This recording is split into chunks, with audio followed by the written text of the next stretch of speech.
Hello students. तो आइए आज हम लोग एक फास्ट रिवीजन कैपेसिटर का करते हैं। ठीक है, तो स्टार्ट करते हैं। कैपेसिटर, तो आज हम लोग कैपेसिटर पहले तो बात करेंगे।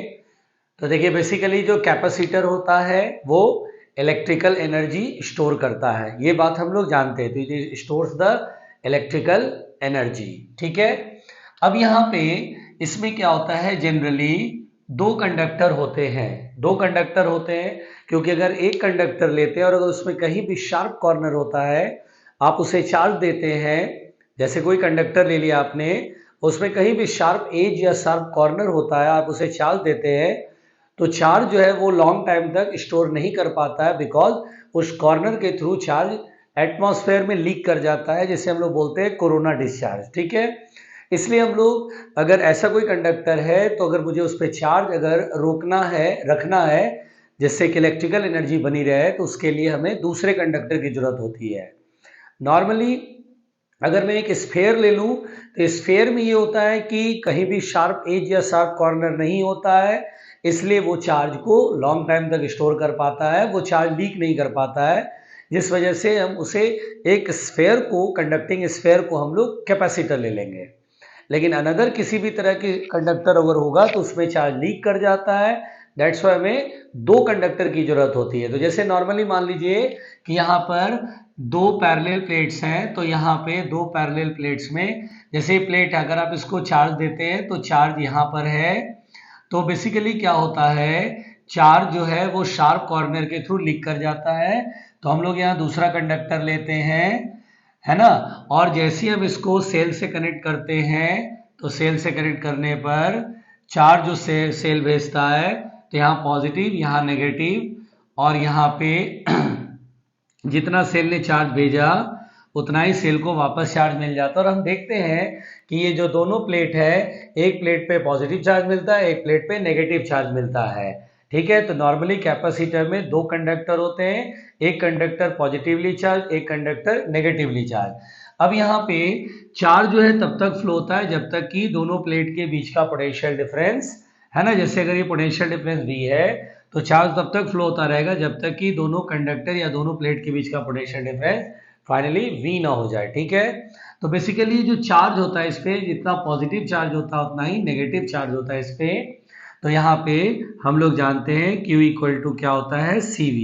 एवरी यानी Q प्रोपोर्शनल टू V होता है, एंड प्रोपोर्शनलिटी बताते हैं तो Q equal to CV, where C is the capacity of a capacitor और कॉल्ड कैपेसिटेंस। तो C is called the capacity और कैपेसिटेंस, है ना, C इज कॉल्ड कैपेसिटी और कैपेसिटेंस। और यहाँ पर ये ध्यान देने वाली बात है कि इसकी SI यूनिट क्या होती है, फैरेड। ये SI यूनिट होता है फैरेड। F लिखते हैं, फैरेड पढ़ते हैं। ठीक है, यहाँ पर ये ध्यान देने वाली बात ये है कि capacity does not depend upon C, does not depend upon Q and V, does not depend upon Q and V। ये Q और V पर डिपेंड नहीं करता है। ऐसा नहीं कि चार्ज बढ़ने से कैपेसिटी बढ़ जाएगा या वोल्टेज बढ़ने से कैपेसिटी बढ़ जाएगा। हर Q बाई V का जो रेशियो होगा वो C के बराबर होगा। ठीक है, बट चार्ज पर डिपेंड करेगा तो ऐसा कुछ नहीं है, वोल्टेज पर डिपेंड करेगा तो ऐसा कुछ नहीं है। C depends upon the shape size, C depends upon shape, है ना, डिपेंड लिख देता हूं, C depends upon shape, size, shape, depends upon shape, size, ठीक है, and separation, as well as separation between the conductors, as well as medium between the conductor, as well as medium between them, है ना, as well as medium between them। यानी कि यहाँ पर ध्यान देने वाली बात क्या है कि कैपेसिटी जो है वो किसी कैपेसिटर की शेप है, यानी कंडक्टर का शेप कैसा है, ये स्क्वायर प्लेट है, रेक्टेंगुलर प्लेट है, सर्कुलर प्लेट है। वो साथ ही साथ साइज पर भी डिपेंड करता है कि उनकी साइज क्या है, फिर दोनों कंडक्टर के बीच में सेपरेशन क्या है, और साथ ही साथ दोनों के बीच के मीडियम पर भी डिपेंड करता है। ओके, अब यहाँ पर हम लोग आ जाते हैं कि जय भाई Q इक्वल टू CV तो हमने समझ लिया, ठीक है, अब हम लोग यहाँ पर आ जाते हैं टाइप्स ऑफ कैपेसिटर पे। किस पे आ जाते हैं? टाइप्स ऑफ कैपेसिटर पे। तो कैपेसिटर के टाइप्स, तो टाइप्स ऑफ कैपेसिटर पे आ जाते हैं। ठीक है, बिल्कुल ध्यान से सुनते रहिएगा। तो टाइप्स ऑफ कैपेसिटर, तो कैपेसिटर के 3 टाइप होते हैं, जिसमें हम लोग पहला टाइप पढ़ते हैं पैरेलल प्लेट कैपेसिटर।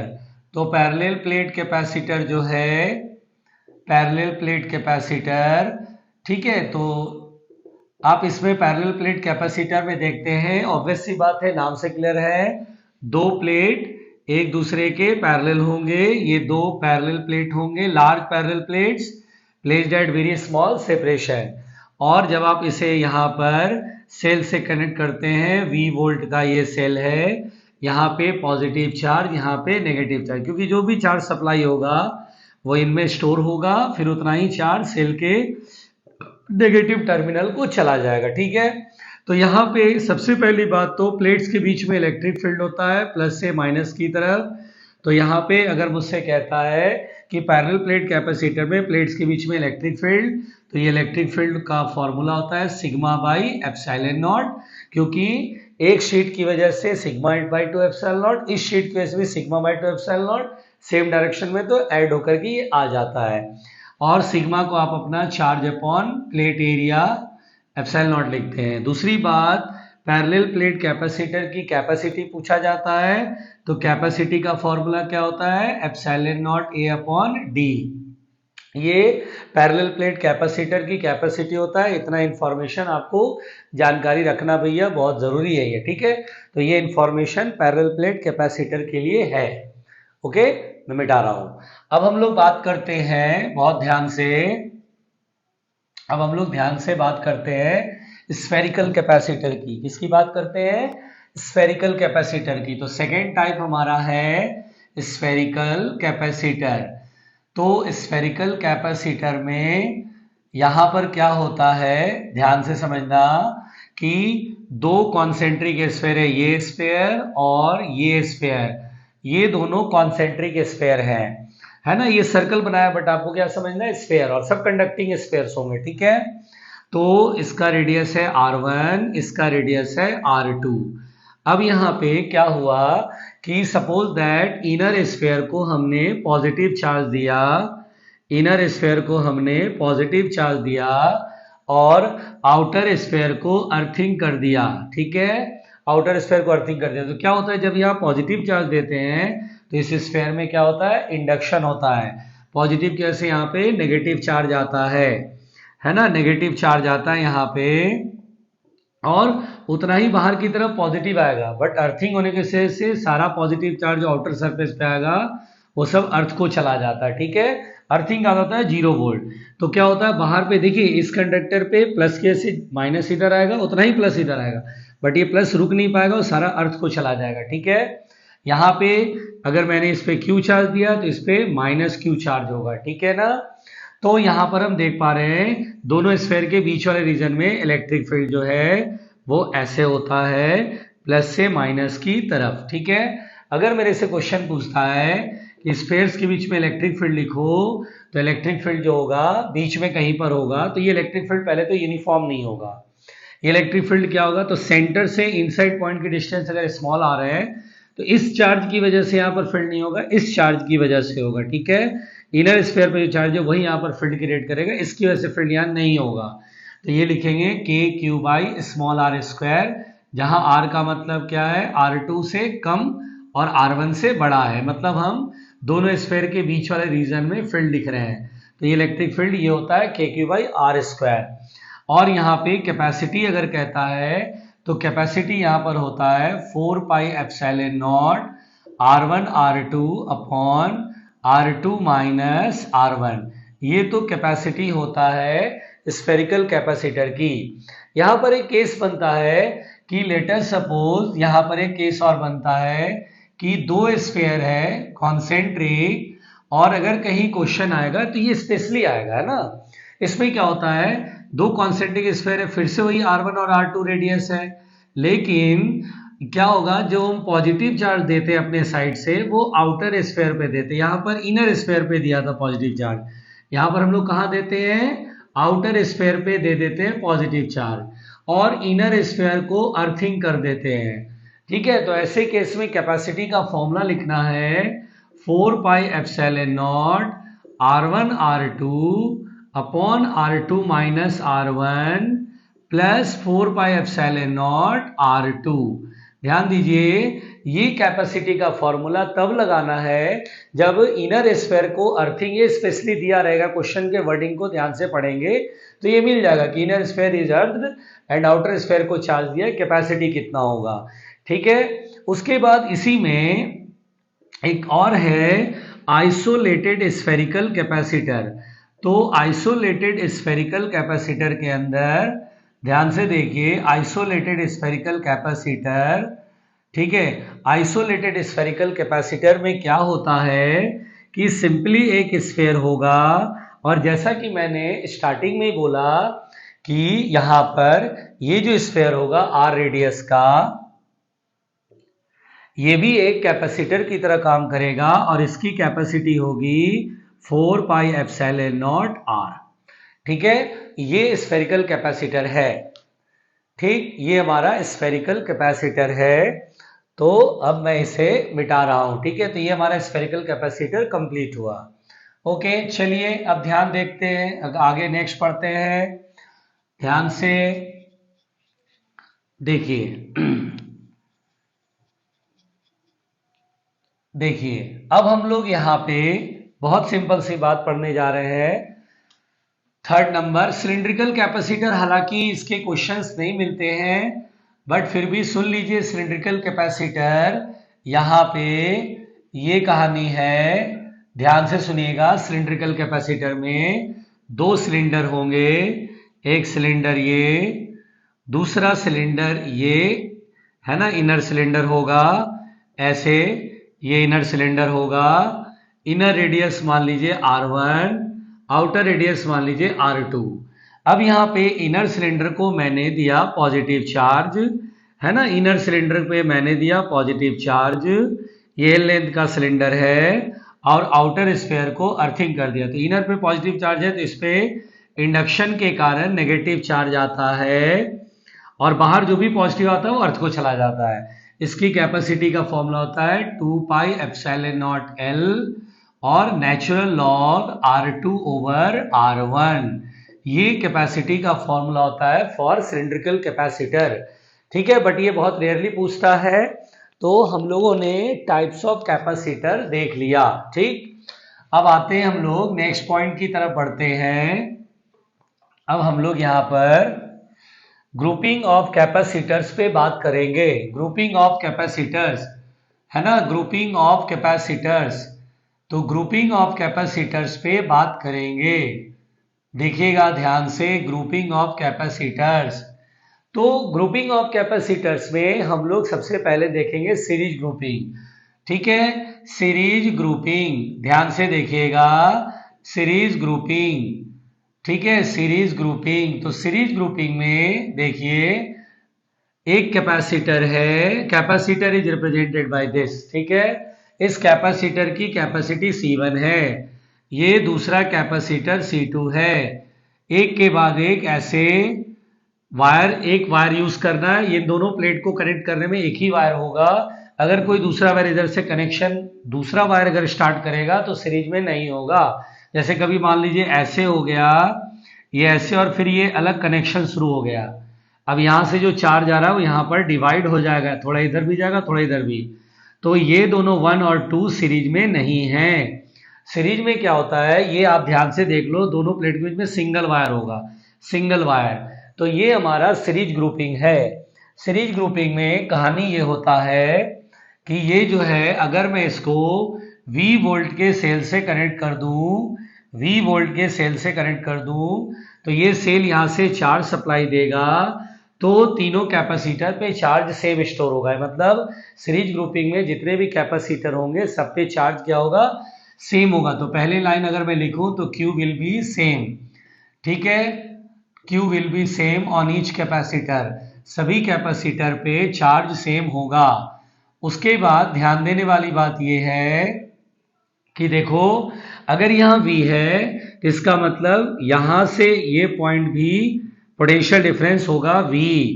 V मतलब क्या है, दोनों टर्मिनल के बीच का पोटेंशियल डिफरेंस।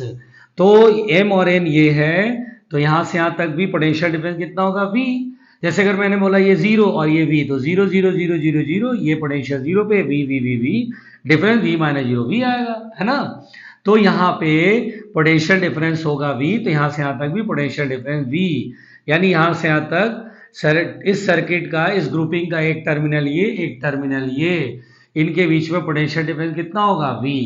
तो क्या होता है, जब यहाँ से चार्ज चलता है तो यहाँ वोल्टेज क्रिएट होगा, मतलब दोनों प्लेटों के बीच में पोटेंशियल डिफरेंस बनेगा।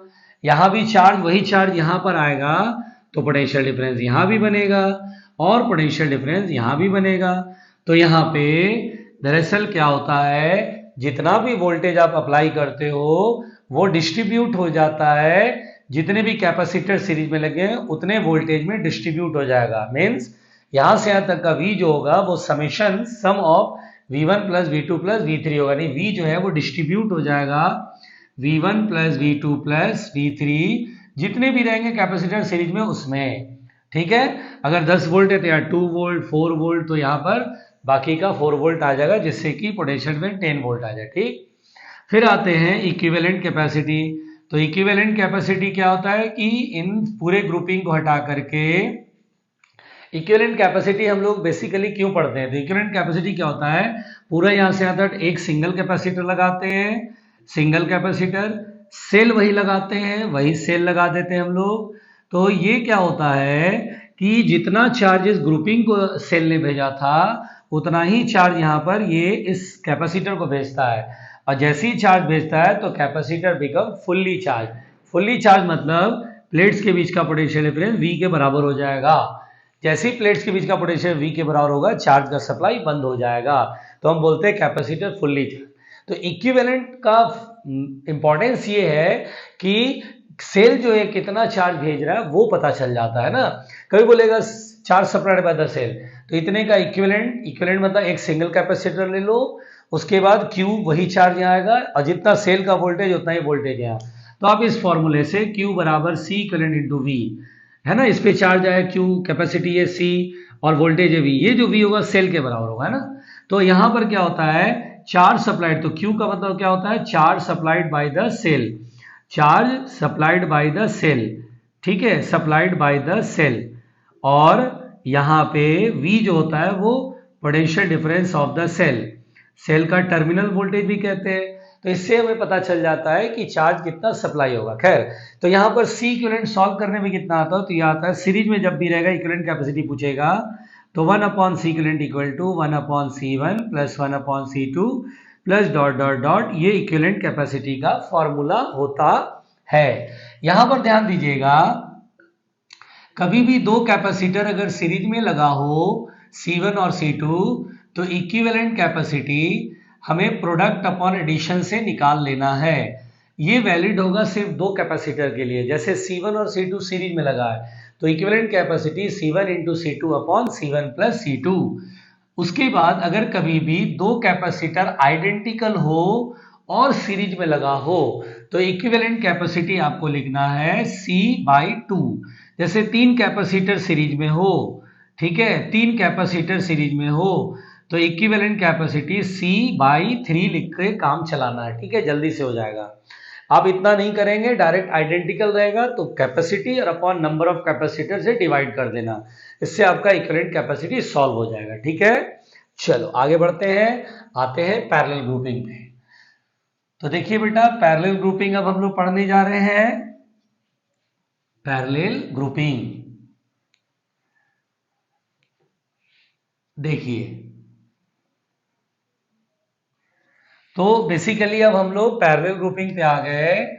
तो पैरेलल ग्रुपिंग में ध्यान से देखिएगा, पैरेलल ग्रुपिंग, तो पैरेलल ग्रुपिंग में क्या होता है, कैपेसिटर्स पैरेलल में होते हैं। देखिए ऐसे, है ना, ये देखिए एक जंक्शन बना जिसमें देखिए ये C1 है, ये C2 है, ये C3 है।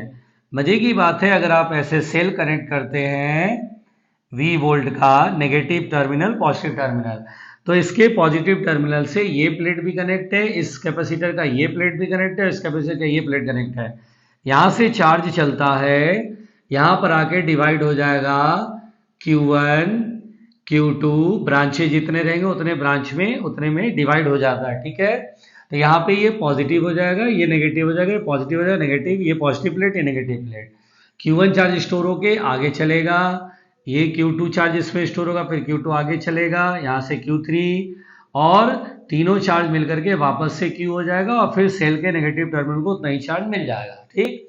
तो इसमें मजे की बात क्या होती है, वोल्टेज तीनों कैपेसिटर के क्रॉस, जैसे ये कैपेसिटर वोल्टेज, इस कैपेसिटर का वोल्टेज, और अगर मैं इसको C3 लिख दूं तो ये वोल्टेज, तीनों वोल्टेज सेम होंगे, है ना। बहुत सिंपल है, जैसे देखो ऐसे समझो, ये 0 और ये V है, तो ऐसे सोचो चार्ज तब तक फ्लो होगा जब तक कि फाइनली ये जो है वोल्टेज जो है वो इसके बराबर ना हो जाए, ठीक है।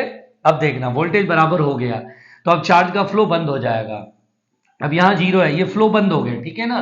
फ्लो बंद होला, every point is at same potential, तो 0 0 0 0 0 0 0 0 0, इस जंक्शन का पोटेंशियल कितना होगा 0, और V V V V V V V V इस जंक्शन का पोटेंशियल कितना V, तो ये V है और ये 0 पे है, तो V V V V इस प्लेट का पोटेंशियल कितना V, 0 0 0 0 0, तो V minus 0 V, V V V V 0 0 0 V, V V V V 0 0 0 0 V, है ना।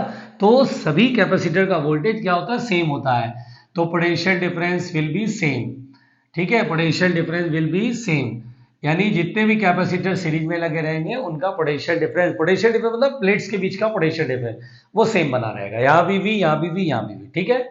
उसके बाद यहाँ पे चार्ज जो है आप देख पा रहे हैं, जो चार्ज आ रहा है पैरेलल ग्रुपिंग में, जितना पैरेलल में कैपेसिटर रहेगा उतने पार्ट में डिवाइड हो जाएगा, तो Q is equal to Q1 plus Q2 plus Q3 dot dot dot. Equivalent capacity यहाँ पे, तो इक्विवेलेंट कैपेसिटी बहुत इजी है, सिंपली ऐड करना है, इसमें कोई रॉकेट साइंस नहीं है, ठीक है। सिंपली ऐड कर देना है, बात खत्म हो जाती है। सीरीज में तो 1/, करके करते, इसमें तो सिंपल एडिशन है। तो ये था हमारा पैरेलल ग्रुपिंग, ठीक है। अब यहाँ पे हम लोग देखते हैं ग्रुपिंग ऑफ कैपेसिटर्स के अंदर ही है व्हीटस्टोन ब्रिज। क्या है, व्हीटस्टोन ब्रिज। तो देखिए भाई व्हीटस्टोन ब्रिज हम लोग देख लेते हैं। व्हीटस्टोन ब्रिज, व्हीटस्टोन ब्रिज, तो देखिए व्हीटस्टोन ब्रिज में क्या होता है कि it is the arrangement of 5 capacitors. ये 5 कैपेसिटर का एक अरेंजमेंट है, बिल्कुल ध्यान से, 5 कैपेसिटर का ये क्या है, अरेंजमेंट है। देखिएगा ये C1 है, ये C2 है, ये C3 है, ये C4 है और ये C5 है। ये 5 कैपेसिटर का एक अरेंजमेंट होता है। मजे की बात ये है कि इसमें कोई सीरीज, कोई पैरेलल होता ही नहीं है। जैसे देखिए आपसे मैं कहूँ C1 C3 सीरीज में, तो नो सर, ये C5 देखो एक वायर जुड़ गया, इधर कनेक्शन शुरू हो गया। क्या C2 और C4 सीरीज में, तो नो सर, एक ही वायर होना चाहिए था, ये देखिए दूसरा वायर C5 से जुड़ गया है, तो गड़बड़ हो जाएगा। क्या C1 और C2 पैरेलल में, तो नो सर, तो पैरेलल में वोल्टेज सेम होता है। अगर ये V है तो V V V V V V V V V, लेकिन अगर ये V1 है तो V1 V1 V1 V1 V1। अब यहाँ तक तो V1 है, बट यहाँ तो चार्ज आने से वोल्टेज दूसरा हो जाएगा, V2 V2 V2 V2 V2, तो V में से V1 घटाएंगे तो वोल्टेज अलग, यहाँ वोल्टेज अलग, ठीक है ना। तो यहाँ पे C1 और C2 भी पैरेलल में नहीं है। चलो भाई ये भी बात समझ में आ गई कि ना कोई सीरीज ना कोई पैरेलल। तो यहाँ पे कहानी ये बनाई गई है, बिल्कुल ध्यान से सुनिएगा। ये बोला गया है कि अगर आप इसको सेल से कनेक्ट करते हैं, सेल चार्ज भेजता है, यहाँ से चार्ज भेजेगा, इस ब्रिज में एंटर करा, ब्रिज में एंटर करने पर 2 पार्ट में डिवाइड हो गया, ठीक है भाई। अब यहाँ पे ये M पॉइंट है और ये N पॉइंट है, ठीक है। इस पॉइंट को मैं जहां से चार्ज एंटर हो रहा है A मान लेता हूं और ये B मान लेता हूं। तो देखिए यहाँ पर हम लोग को पढ़ना है balanced Wheatstone bridge. Balanced Wheatstone bridge में क्या होता है कि M और N के बीच में जो ये 5th कैपेसिटर लगा, इसमें चार्ज नहीं आता है, इसमें चार्ज आएगा ही नहीं, इसमें चार्ज स्टोर ही नहीं होगा, मतलब M और N में चार्ज ही नहीं आएगा बीच में कैपेसिटर C5 पे, तो हम बोलते हैं बैलेंस्ड व्हीटस्टोन ब्रिज। तो बैलेंस्ड व्हीटस्टोन ब्रिज इसको बोलते हैं। और अगर इसमें चार्ज आ गया, इसका मतलब M और N के पोटेंशियल अलग अलग है, उसको बोलते हैं अनबैलेंस्ड, ठीक है। तो बैलेंस में क्या होता है, इस कैपेसिटर पे कोई चार्ज नहीं होगा, यानी M और N के पोटेंशियल इक्वल होंगे। तो बैलेंस व्हीटस्टोन ब्रिज ही हमें पढ़ना है। तो बैलेंस व्हीटस्टोन ब्रिज के अंदर हम लोग यहाँ पर देखते हैं बिल्कुल ध्यान से, बैलेंस्ड व्हीटस्टोन ब्रिज। इसमें क्या होता है, सबसे पहली बात, इन बैलेंस्ड व्हीटस्टोन ब्रिज तो Vm इज इक्वल टू क्या होता है, Vn। अगर कोई चार्ज नहीं है तो वोल्टेज भी नहीं है, तो यहां से यहां तक का वोल्टेज जीरो रहेगा ना, यानी m और n के पोटेंशियल सेम। उसके बाद charge on C5 is zero, charge on C5 will be zero.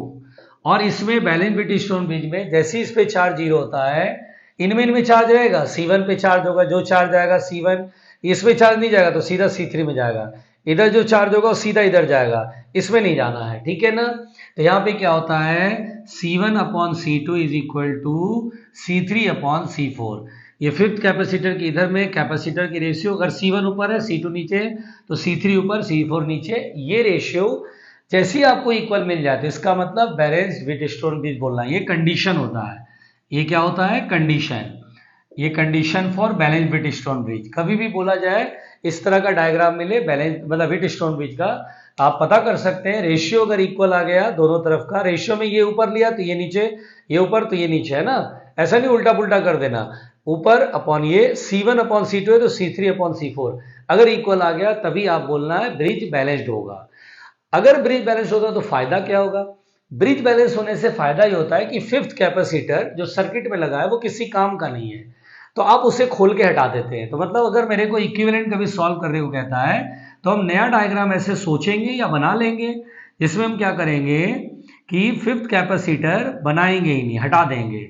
ये हमारे पास है C1, ये है C2, ये C3 और ये C4। अब इसका इक्विवेलेंट निकालना बहुत आसान हो जाता है, क्योंकि ये सीरीज में, तो इन दोनों का पहले इक्विवेलेंट सॉल्व करेंगे, इन दोनों का इक्विवेलेंट सॉल्व करेंगे, फिर दोनों का पैरेलल ग्रुपिंग करके इक्विवेलेंट सॉल्व कर लेते हैं, ठीक है।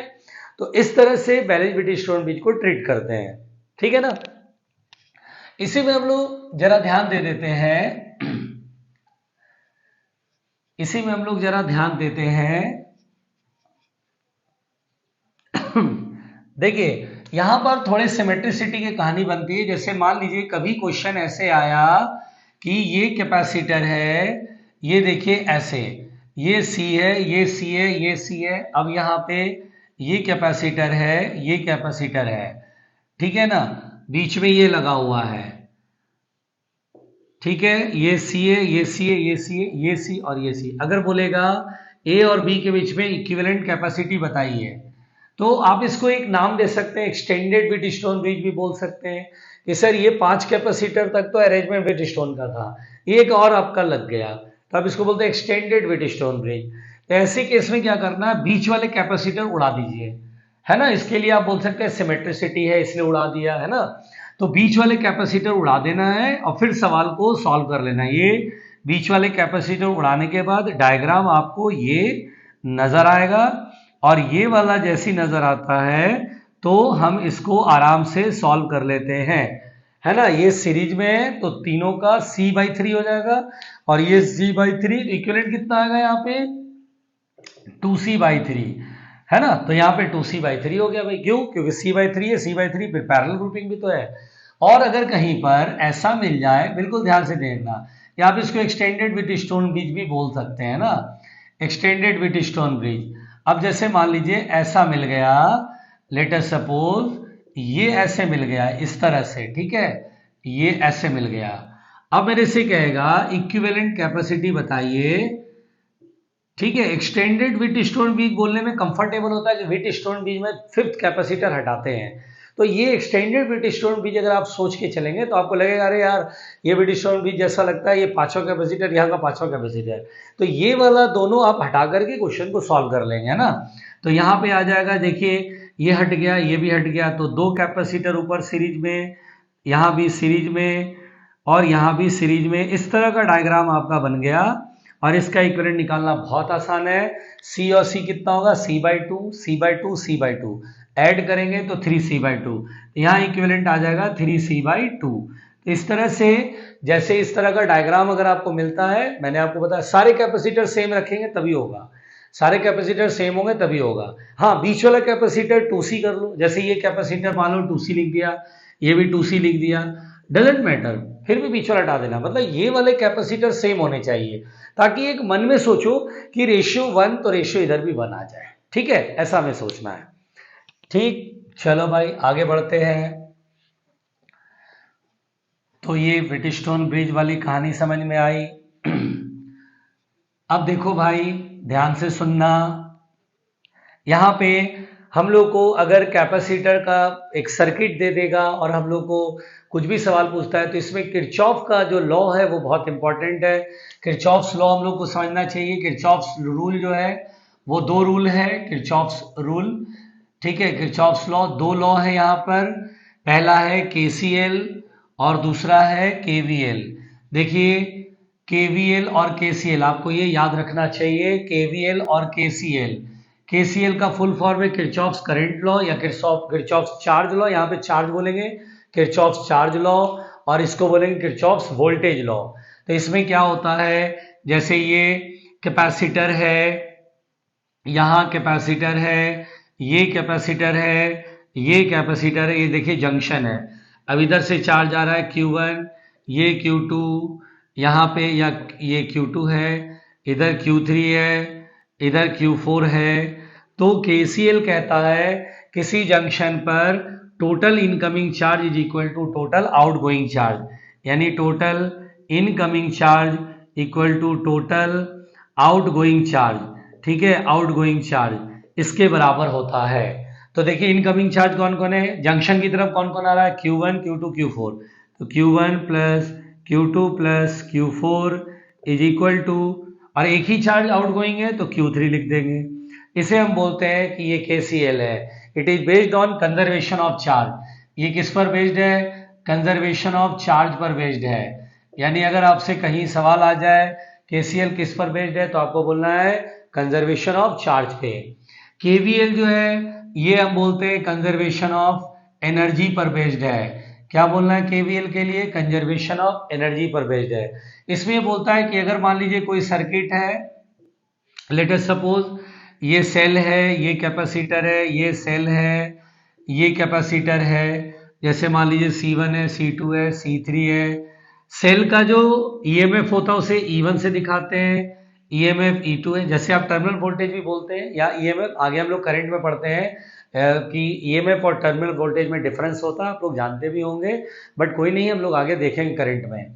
और ये C4 है, ये नेगेटिव टर्मिनल, ये पॉजिटिव, ये नेगेटिव, ये पॉजिटिव। कैसे सॉल्व करते हैं, KVL क्या है, तो KVL बोलता है किसी सर्किट में पहले तो अगर इस तरह का सर्किट है, एक से ज्यादा सेल है, तो पहले आप क्या करना है, जो स्ट्रॉन्ग EMF होगा, जिसकी EMF ज्यादा होगी, उससे एज्यूम कर लेना चार्ज निकल रहा है, एज्यूम कर लेना बस, कोई टेंशन नहीं है। मान लीजिए जैसे E1 बढ़ा है तो यहाँ से charge, late us suppose Q charge यहाँ पर चलते हुए Q चार्ज स्टोर होगा, फिर यहाँ Q स्टार स्टोर होगा, Q चार्ज यहाँ भी, Q चार्ज यहाँ से चलते हुए Q चार्ज इसमें स्टोर होगा, और फिर वापस Q इसमें पहुंच जाएगा। तो यहाँ पर कहता है कि करंट आपने दिखा दिया, मतलब चार्ज दिखा रहे हैं कि कैसे फ्लो हो रहा है। ठीक है भाई, चार्ज के फ्लो को करंट समझना है, तो चार्ज ऐसे फ्लो हो रहा है। ठीक है, तो इसमें बोलता है आप एक साइकिल बना लो, चाहे ये क्लॉकवाइज बना लो या एंटी क्लॉकवाइज, डजेंट मैटर। तो बोलते हैं उस साइकिल के डायरेक्शन में summation of voltage across each capacitor, यानी यहाँ भी वोल्टेज, यहाँ भी वोल्टेज होगा, जितने भी कैपेसिटर है सबके क्रॉस वोल्टेज का सम, सिग्मा मतलब क्या होता है, sum, is equal to total EMF का सम। अब जैसे मैं इसको लगा के दिखाता हूँ, यहाँ पे देखिए इसके क्रॉस वोल्टेज, तो वोल्टेज Q चार्ज स्टोर हुआ, कैपेसिटी C1 है, तो मन में सोचो Q बराबर CV, तो V बराबर कितना, Q बाई C। तो इसके क्रॉस वोल्टेज कितना लिखेंगे, Q बाई C1, और देखो प्लस की माइनस, तो देखो करंट इधर जा रहा है और साइकिल हमने एज्यूम करा इधर ही की तरफ, तो प्लस में, फिर प्लस, अब इस कैपेसिटर के cross Q by C2 plus में ही रहेगा, क्योंकि करंट यानी चार्ज और साइकिल सेम डायरेक्शन में, यहाँ भी वही रहेगा Q बाई C3। ओके, यहाँ भी वही रहेगा, साइकिल के डायरेक्शन में करंट फ्लो रहा है इसमें, Q by C4 equal to total EMF। तो टोटल EMF में देखो ये सेल है, इस सेल का EMF होता है, इस EMF की डायरेक्शन होता है नेगेटिव टू पॉजिटिव। ऐसा सोचना है EMF चार्ज को पुश कर रहा है, late us suppose potential difference की वजह से पुश करता है, तो यहाँ पर समझो EMF नेगेटिव टू पॉजिटिव, इसका EMF नेगेटिव टू पॉजिटिव इधर। अब आपको देखना है ये जो EMF है वो साइकिल की डायरेक्शन में, तो इसे प्लस ले लेना, तो प्लस E1, और ये EMF साइकिल इधर है और EMF की डायरेक्शन अपोजिट है, तो माइनस E2।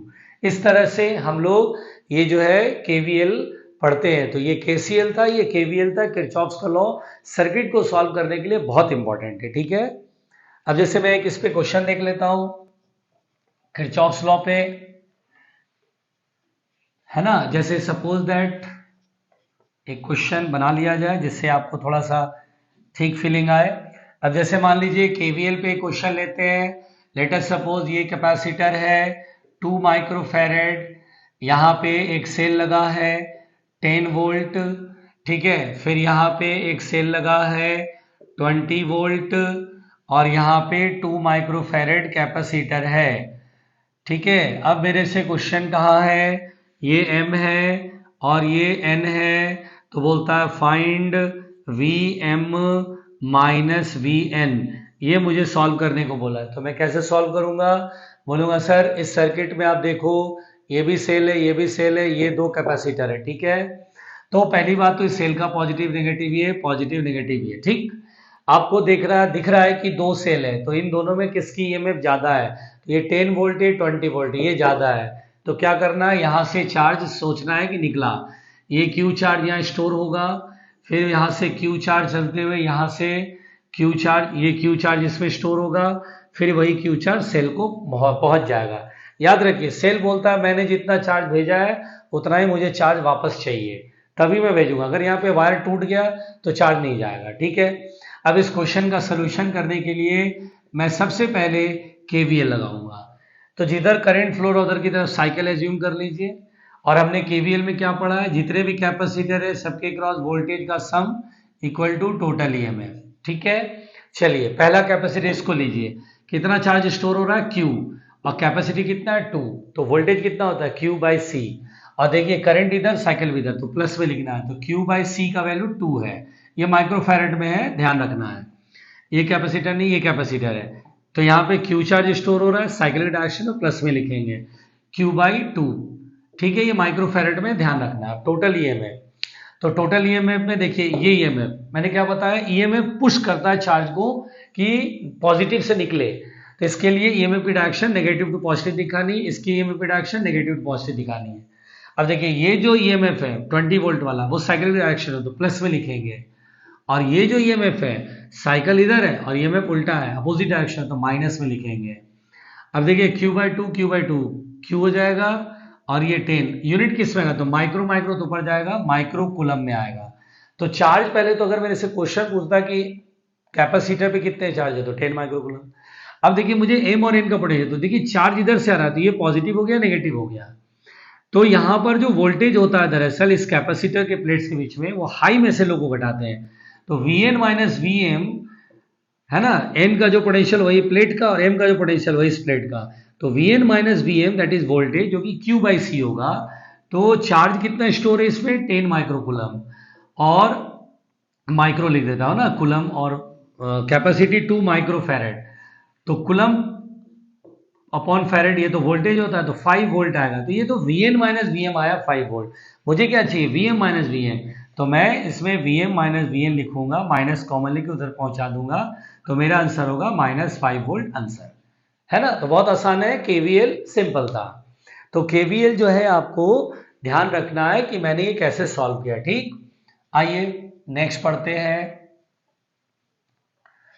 अब हम लोग यहां पर पढ़ने जा रहे हैं, देखिएगा, energy stored in a capacitor, energy stored in a capacitor, capacitor में एनर्जी स्टोर्ड, ठीक है, energy stored in a capacitor, ठीक है भाई। चलो देखते हैं, तो कैपेसिटर में एनर्जी स्टोर्ड पढ़ने जा रहे हैं। तो सबसे पहले ये ध्यान रखिए, ये कैपेसिटर है C, और यहाँ पे आपने सेल से कनेक्ट किया, ठीक है, पहले से कोई चार्ज नहीं है, सेल से आप कनेक्ट करते हैं तो सेल यहाँ से चार्ज भेजेगा और इस पे चार्ज Q स्टोर हो जाएगा, ठीक है। इस पे मान लीजिए Q चार्ज स्टोर हो गया। तो कभी भी बोलता है work done by cell, work done by the cell अगर कभी सवाल में पूछता है तो work done by the cell होता है charge supplied by the cell into terminal voltage, है ना। V वोल्ट अगर सेल का है तो work done by the cell हो जाएगा Q इंटू V, ठीक है। और अगर आपसे कहता है energy stored in the capacitor, तो एनर्जी जो स्टोर्ड होगा इसको यू से लिखते हैं, वो एनर्जी स्टोर्ड होगा हाफ क्यू वी। तो पहली बात तो आपको ध्यान रखना है, सेल जितना वर्क कर रहा है, मतलब सेल जितनी एनर्जी भेज रहा है उसमें सारा का सारा कैपेसिटर में स्टोर नहीं हो रहा है। देखिए कैपेसिटर में स्टोर हाफ क्यू वी हो रहा है, यानी कि क्यू वी का हाफ यानी 50% हो रहा है और 50% लॉस हो रहा है। तो पहली बात तो ये ध्यान रखना है कि वर्क डन ये एनर्जी है। यहाँ पर आप Q बराबर सी वी लिखेंगे तो आप energy stored in the capacitor half C V square भी लिखते हैं, और V equal to Q by C लिखेंगे तो energy stored in the capacitor Q square by two C V होता है। ठीक है, तो पहली तो बात तो एनर्जी स्टोर्ड के तीन फॉर्मूले हो गए, half Q V, half C V square, Q square by two C. दूसरी बात ये कि 50% एनर्जी लॉस्ट हो जाता है ना, जितना सेल एनर्जी भेज रहा है उसका 50% लॉस्ट होता है।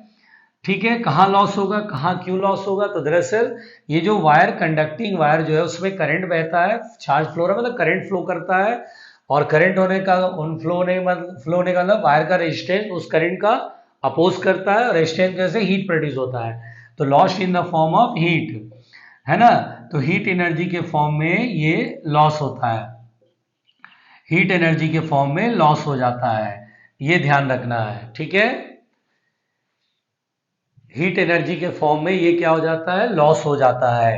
तो ठीक, और यहाँ पे बाकी का 50% स्टोर हो जाता है। सम टाइम कभी कभी क्वेश्चन पूछता है, एक छोटा सा स्पेशल केस लेता है कि मान लीजिए ये कंडक्टिंग वायर सुपर कंडक्टिंग है, ये क्या है, सुपर कंडक्टिंग है। ध्यान दीजिए, अगर सुपर कंडक्टिंग वायर है, क्वेश्चन बोलेगा अच्छा रेजिस्टेंस की वजह से हीट प्रोड्यूस हो रहा है, रेजिस्टेंस ही हटा दो, ये वायर मैंने सुपर कंडक्टिंग ले लिया, तो उस केस में loss in the form of EM wave. तो हम लोग को आंसर क्या देना, loss in the form of EM wave, EM wave बोलते इसको। ठीक है, चलिए यहां तक तो कहानी ठीक है। इसी में कहानी ये है कि अगर मुझसे कहता है एनर्जी डेंसिटी बताइए, देखो बेसिकली क्या इसमें एनर्जी स्टोर हुआ, एनर्जी का मतलब यहाँ पे ये पॉजिटिव प्लेट है नेगेटिव प्लेट, तो इलेक्ट्रिक फील्ड आएगा, और इलेक्ट्रिक फील्ड आएगा तो हम बोलते हैं सर इसमें इलेक्ट्रिकल एनर्जी स्टोर हो गई। यहाँ पर एनर्जी स्टोर हो रही है ना, एनर्जी का फॉर्मूला ये है, और एनर्जी इलेक्ट्रिकल एनर्जी कहलाती है, क्योंकि चार्ज जैसे इलेक्ट्रिक फील्ड आता है इसका इलेक्ट्रिकल एनर्जी हो गई। तो कैपेसिटिव एनर्जी इलेक्ट्रिकल एनर्जी के फॉर्म में स्टोर होती है। अगर मुझसे बोलता है एनर्जी डेंसिटी बताइए, तो एनर्जी डेंसिटी का formula energy per unit volume होता है, जिसको सॉल्व करने पे कितना आता है, तो आता है half epsilon naught E square. E is the electric field and epsilon naught is the absolute permittivity. आप ऐसे याद रखो, where there is field there is the energy, जहां कहीं भी इलेक्ट्रिक फील्ड होगा वहां इलेक्ट्रिकल एनर्जी होगी, वहां एनर्जी होगी, पोटेंशियल होगा। अगर आप कोई चार्ज छोड़ोगे तो उसमें करंट एनर्जी आ जाएगी, तो it means where there is the field there is the energy. ठीक है, तो अपन को एनर्जी डेंसिटी देखिए इलेक्ट्रिक फील्ड आ गया, है ना। यूनिट वॉल्यूम में जो एनर्जी होती है वो half epsilon naught E square होता है। ठीक, आइए आगे बढ़ते हैं। तो ये energy stored in a capacitor का फॉर्मूला है। ठीक भाई, चलो ध्यान से देखते हैं, ध्यान से, बड़े आराम से, बड़े प्यार से। अब यहां पे हम लोग देखते हैं sharing of charge, sharing of charge, sharing of charge between two capacitor, दो कैपेसिटर्स के बीच में शेयरिंग ऑफ चार्ज का कहानी। ठीक है, ध्यान देना। तो यहां पे सबसे पहला पॉइंट ये है, ध्यान से समझना, अगर मेरे से क्वेश्चन में कहेगा ये कैपेसिटर मान लो चार्ज है, ठीक है, इनिशियल चार्ज मान लो Q है, ठीक है, और प्लेट्स के बीच का पोटेंशियल डिफरेंस V है। ठीक, इसे चार्ज कैपेसिटर को कनेक्टेड टू अनचार्ज कैपेसिटर, यानी यहां पर ये charge connect, C1 is charge, ठीक है, फर्स्ट कैपेसिटर चार्ज है, और C2 जो कैपेसिटर हो क्या है, अनचार्ज था, वॉज अनचार्ज। ठीक है, अब यहां पर मैंने इसे कनेक्ट कर दिया, तो इस पे तो चार्ज है, इस पे तो चार्ज है ही नहीं, तो यहां से चार्ज फ्लो करेगा, सर्किट कंप्लीट होने पे चार्ज फ्लो करेगा, और चार्ज कब तक फ्लो करेगा, जब तक कि फाइनली दोनों का पोटेंशियल सेम नहीं हो जाएगा। यहाँ से चार्ज जब हटेगा तो इसमें चार्ज डिक्रीज करेगा, चार्ज डिक्रीज करेगा तो वोल्टेज भी क्या होगा, डिक्रीज करेगा। और यहाँ से जो चार्ज आ रहा है इस पे चार्ज क्या होगा, स्टोर होगा। चार्ज बढ़ेगा तो यानी वोल्टेज बढ़ेगा, Q प्रोपोर्शनल टू V ना, Q बराबर CV, तो Q प्रोपोर्शनल टू V, तो चार्ज बढ़ेगा वोल्टेज बढ़ता जाएगा। एक टाइम पर दोनों का पोटेंशियल क्या हो जाएगा, सेम हो जाएगा। जैसे ही दोनों का पोटेंशियल सेम होगा, जिसे हम बोलते हैं कॉमन पोटेंशियल, क्या बोलते हैं, कॉमन पोटेंशियल। तो कॉमन पोटेंशियल होते ही चार्ज का फ्लो स्टॉप हो जाएगा। तो बताइए दोनों कैपेसिटर के बीच में चार्ज कब तक शेयर होगा, जब तक कि फाइनली दोनों का पोटेंशियल सेम ना हो जाए। ठीक है, अब यहाँ पे सबसे पहला क्वेश्चन कहेगा कॉमन पोटेंशियल बताइए। तो कॉमन पोटेंशियल का फॉर्मूला, कॉमन पोटेंशियल का फॉर्मूला क्या होता है इस केस में, तो बोलेंगे सर कॉमन पोटेंशियल का फॉर्मूला होता है total charge upon total capacity. Initially इस पे क्यू चार्ज, इस पे जीरो, तो charge Q upon total capacity C1 plus C2, या Q की वैल्यू आप लिखना चाहो तो Q बराबर होता है, जस्ट जिस समय चार्ज Q है उस समय वोल्टेज कितना है V, तो C1V upon C1 plus C2। ठीक है, अगर मान लीजिए बोलेगा final charges, final charges on capacitor, final charges बताइए, फाइनल चार्जेज ऑन कैपेसिटर्स, तो हम बोलेंगे ठीक है भाई फाइनल चार्जेज ऑन कैपेसिटर्स। पहले कैपेसिटर पे फाइनली मान लो स्मॉल Q1 चार्ज है और इस पे फाइनली Q2 चार्ज हो गया। ठीक है, यहाँ लिख देते फाइनली Q2 चार्ज, तो फाइनल Q1 चार्ज, तो Q1 बराबर क्या होगा, C1 इंटू जिस समय फाइनल चार्ज Q1 उस समय प्लेट स्विच का पोटेंशियल V है कि VC है, VC है, और VC की value Q upon C1 plus C2, very easy. Q2 बराबर इस पे फाइनल चार्ज तो C2 VC, C2 और VC की वैल्यू Q के टर्म में लिख लो Q upon C1 plus C2। ठीक है, एक तो पहले ये समझ में आया। अब एक बात बताओ, जब चार्ज ऐसे करके फ्लो करेगा, यानी वायर में करंट फ्लो करेगा, और करंट जब भी फ्लो करेगा तो एनर्जी का लॉस होगा। तो अगर मेरे से कहता है लॉस इन एनर्जी बताइए, लॉस इन एनर्जी, तो लॉस इन एनर्जी का फॉर्मूला होता है delta U is equal to half C1 C2 upon C1 plus C2 into V square. ठीक है, एक चार्ज है एक अनचार्ज है, तो उस केस में लॉस इन एनर्जी का फॉर्मूला ये याद रखना है।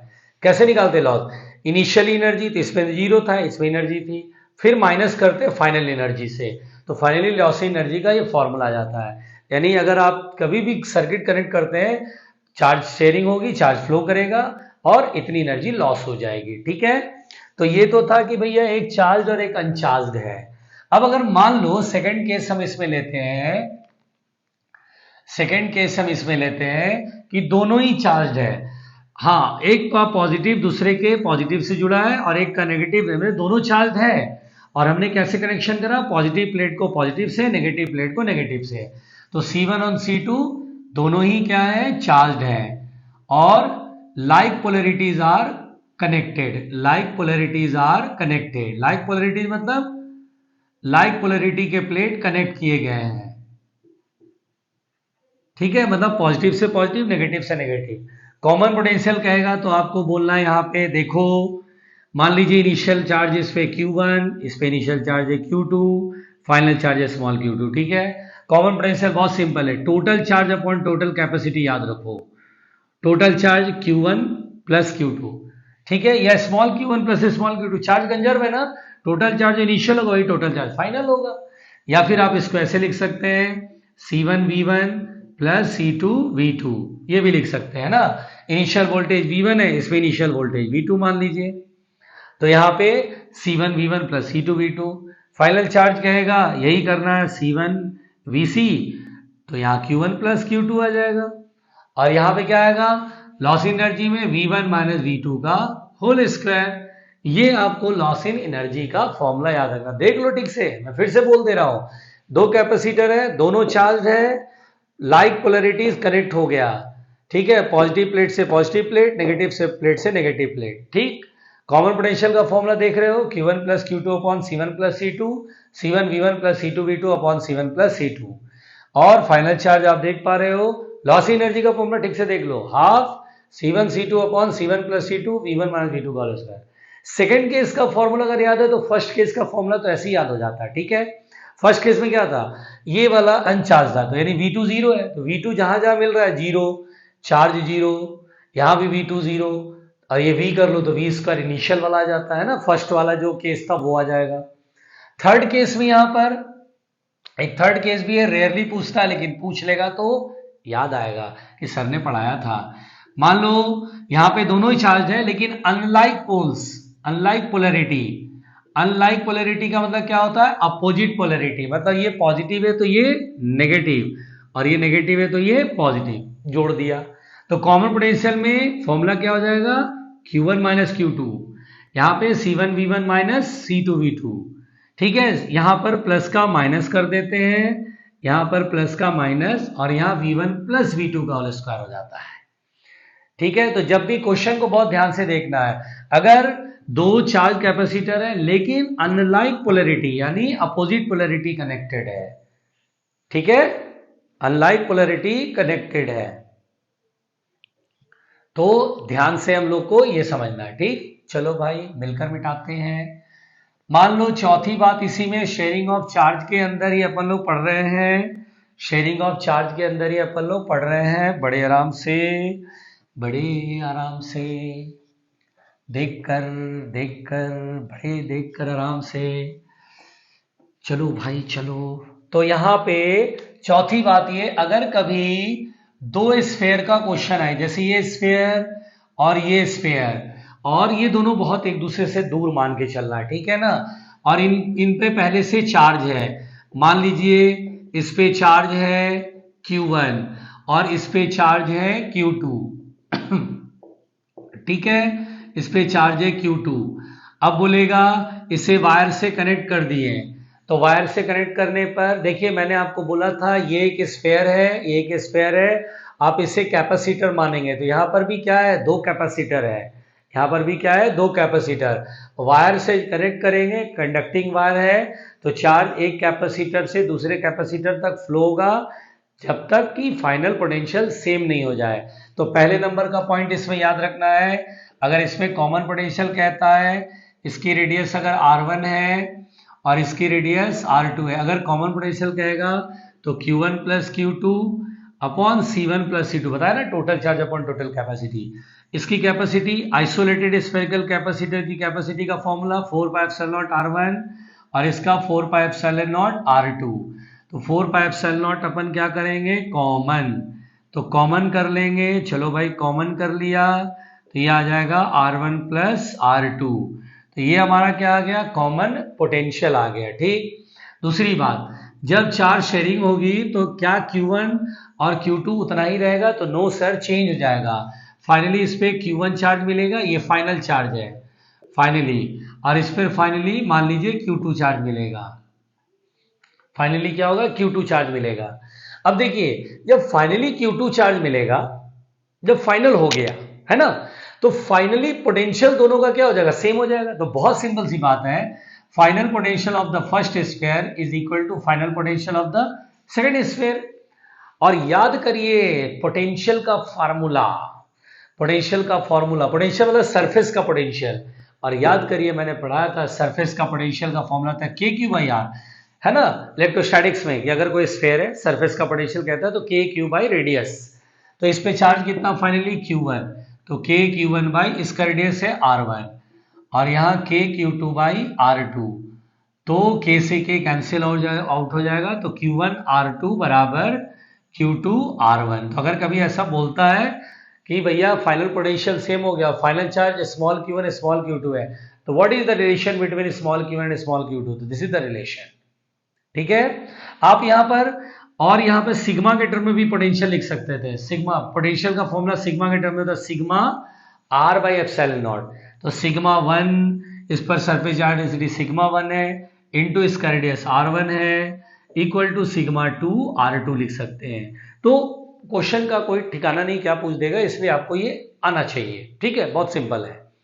ठीक है, तो ये दो स्फीयर के बीच में चार्ज शेयरिंग का अगर क्वेश्चन आता है तो अपन ये सिर्फ याद रखेंगे, बिल्कुल इसे कैपेसिटर मानना है, इसे कैपेसिटर मानना है, और फिर ना कॉमन पोटेंशियल का फॉर्मूला वही है ना, लॉस एनर्जी का भी फॉर्मूला अगर पूछता है तो लॉस एनर्जी का भी वही फॉर्मूला लगा देना है। क्या लगाएंगे लॉस एनर्जी का formula? Delta U equal to half C1 C2 upon C1 plus C2 bracket में V1 माने V1 मतलब इनिशियल वोल्टेज, V1 इसका इनिशियल वोल्टेज, फाइनली तो दोनों का सेम हो जाता है ना वोल्टेज, इसका पोटेंशियल V1 इसका potential V2, V1 minus V2 का होल स्क्वायर कर लेंगे। लिख दूं क्या? चल लिख देता हूं। डेल्टा यू लॉस एनर्जी का formula half C1 C2 upon C1 plus C2 bracket में V1 माइनस V2 का होल स्क्वायर। तो इस तरह से लॉस इन एनर्जी का ये फॉर्मूला हो गया।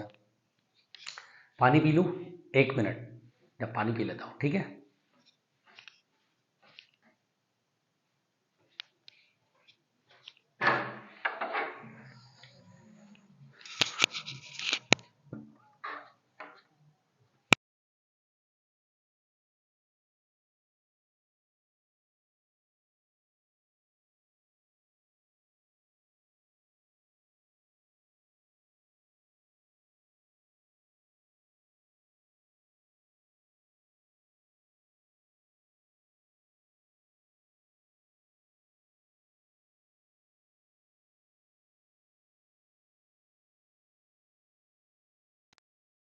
पढ़ते हैं।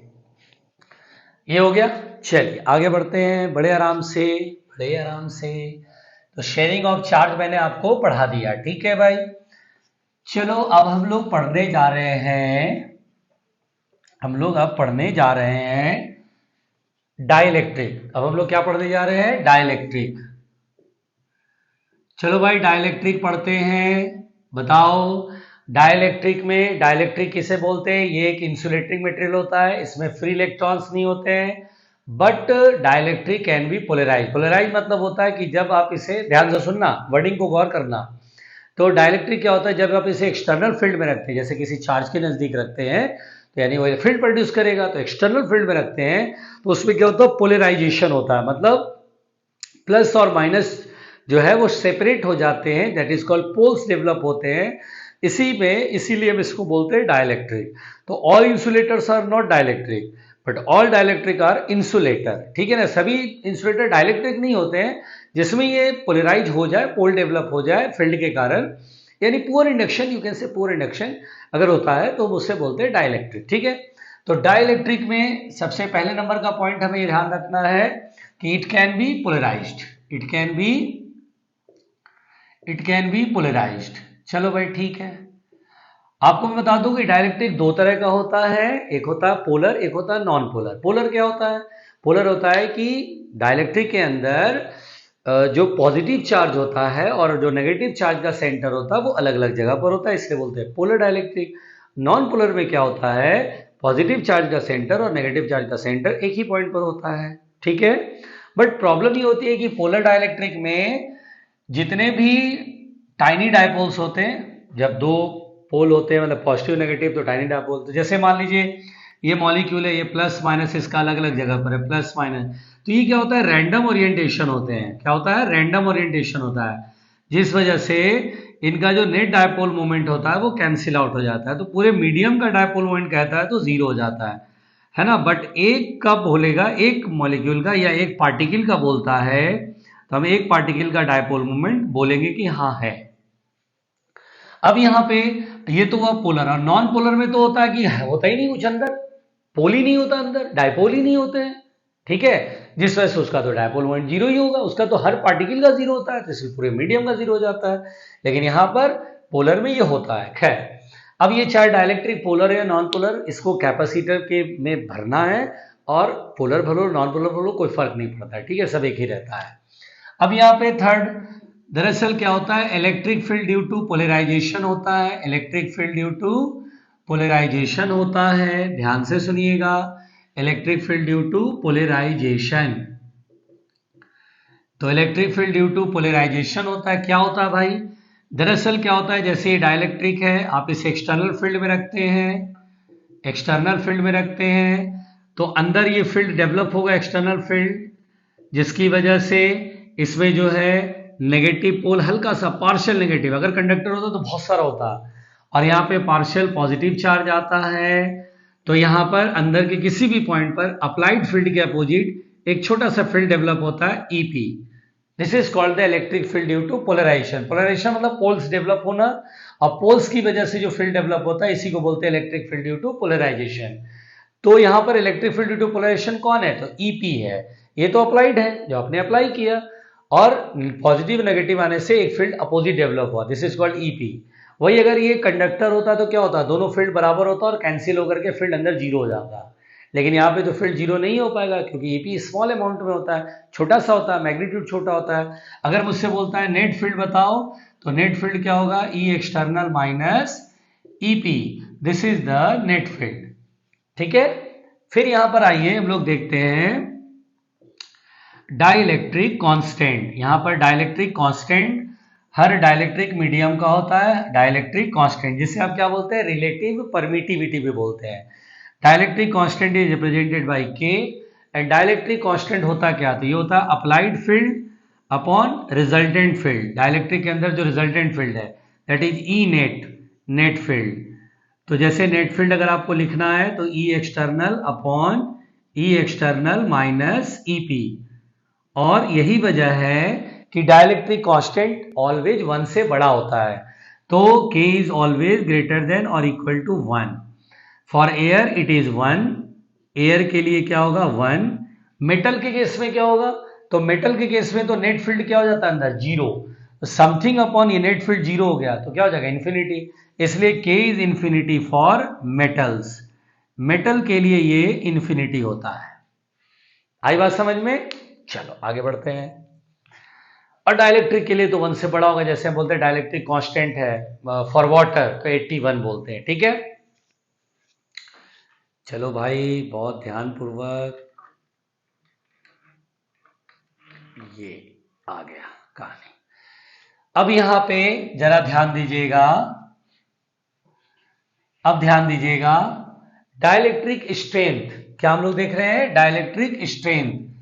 तो डाइलेक्ट्रिक स्ट्रेंथ, डाइलेक्ट्रिक स्ट्रेंथ क्या होता है, पहले तो डाइलेक्ट्रिक ब्रेकडाउन समझ लो। डाइलेक्ट्रिक ब्रेकडाउन क्या होता है, तो डाइलेक्ट्रिक ब्रेकडाउन क्या होता है, ये एक थ्योरेटिकल कॉन्सेप्ट है, सुन लीजिए। डाइलेक्ट्रिक ब्रेकडाउन होता है कि इतना ज्यादा फील्ड स्ट्रॉन्ग कर दीजिए कि जो बाउंडेड इलेक्ट्रॉन है वो बॉन्ड तोड़ के बाहर आ जाए। यानी कि डाइलेक्ट्रिक में कोई फ्री इलेक्ट्रॉन तो नहीं होता है, इतना ज्यादा फील्ड स्ट्रॉन्ग कर दीजिए कि इलेक्ट्रॉन बाहर आ जाए, टूट करके बॉन्ड तोड़ करके बाहर आ जाए और बहुत सारे फ्री इलेक्ट्रॉन मिल जाए। तो उस केस में डाइलेक्ट्रिक के अंदर बहुत सारे फ्री इलेक्ट्रॉन हो गए तो बोलते हैं यार ये तो ब्रेकडाउन हो गया। तो डाइलेक्ट्रिक ब्रेकडाउन के अंदर बाउंडेड इलेक्ट्रॉन बॉन्ड तोड़कर बाहर आ जाता है और बहुत सारे फ्री इलेक्ट्रॉन मिलते हैं। तो डाइलेक्ट्रिक ब्रेकडाउन में क्या होता है, डाइलेक्ट्रिक कन्वर्ट्स इनटू कंडक्टर। ये किस में कन्वर्ट हो जाएगा, कंडक्टर में कन्वर्ट हो जाएगा। अब इलेक्ट्रॉन बाउंडेड था, फ्री इलेक्ट्रॉन मिलने लगता है, तो हम बोलते हैं डाइलेक्ट्रिक ब्रेकडाउन हो गया।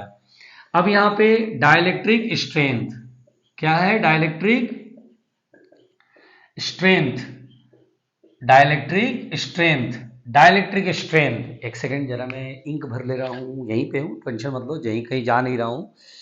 तो डाइलेक्ट्रिक स्ट्रेंथ अपन को देखना है भाई, ओ ये आ गया इंक, और कोई घबराएगा नहीं, कोई घबराएगा नहीं, अपन इधर ही है, अपन इधर ही है, डोंट वरी, डोंट वरी। चलो भाई यहीं पे है, यहीं पे है, घबराना नहीं। तो dielectric strength, dielectric strength is the minimum electric field जिसके बाद डाइलेक्ट्रिक ब्रेकडाउन हो जाए, या मैक्सिमम इलेक्ट्रिक फील्ड जिस तक डाइलेक्ट्रिक की प्रॉपर्टी मेंटेन रहे, इन इलेक्ट्रॉन बाउंडेड रहे।